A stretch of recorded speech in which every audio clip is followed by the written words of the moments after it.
Just to start, obviously you've heard of all of the frustration. Who's to blame for these long lines? Well, the voters for getting in line, maybe us for not having enough polling places, or as many as we usually have.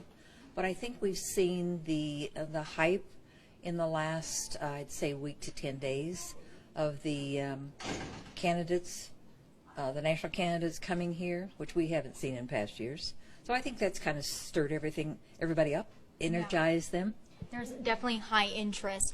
Now, are you saying voters should have sent in ballots by mail because you're saying they're partly to blame for standing in line? Well, no, they're not to blame for standing in line, but they went to the polling places.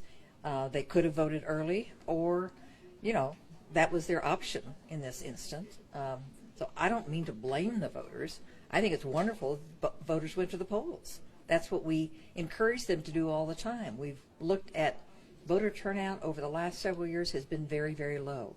So the fact that they all showed up at the polling place, I think is wonderful. How could this have been prevented? I don't really know. I think there are a lot of reasons that went behind this.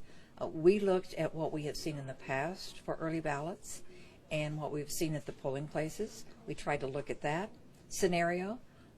We knew that a third of our voters could not vote in this election because independents could not vote. So that takes away a whole group of voters. And then we looked at where polling locations could be in large locations so that we could put a lot of machines and poll workers there. Yeah, so polling places have been reduced in the last 4 years, right? From 200 to about 60?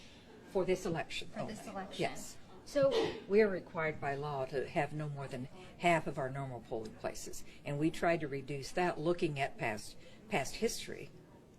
So again, a lot of people are frustrated. What could be done differently going forward? Well, we will certainly look at this and see if we need to do something different. This was the first time that we've allowed people to go to any polling place. So if that's not a good thing, if we need to go back to the old plan where they're bounded by certain boundaries and that's the only place they can go, we'll have to look at all of those issues. When you look back on this, is this going to be a failure of your office? I don't think so. When you get people out to vote, is that a failure? I don't think so. 4-hour lines, some people reported having to stand in lines for more than 3 hours. How do you tell these people that that's just part of the process? I didn't say that it's part of the process. I'm glad they went out. I'm sorry that they had to wait that long, but I'm glad they went out to vote. And they want some answers. Why did this happen? I think I just explained that to you. So, I guess who are you blaming then? Is it the independent voters? Why did this happen? I'm not blaming anybody. I said that there are a lot of different factors that went into what is going on today. Okay.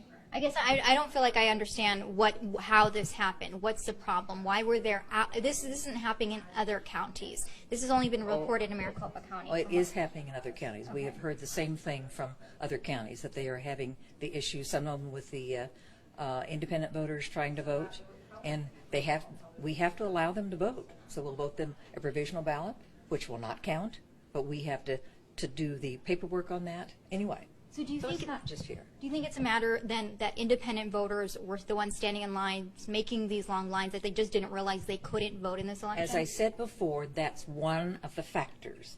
I think I've gone over all the things that I said were encapsulated, and there are a number of reasons. So that's just one of the factors. Okay, so we're talking about independent voters, polling places being reduced, and high interest campaign. Did you not prepare enough for this? Maybe not. And when you say that, what do you mean? What could you have done differently? I think I told you we will have to look at this and look at the overall pictures and see what we could have done differently and possibly will do in the future. Some voters said they just went ahead and gave up on voting. They didn't want to stand in the several-hour line. What do you say to them? I would hope they wouldn't do that. If they're going to take the time to go to the polls, I hope that they will stay.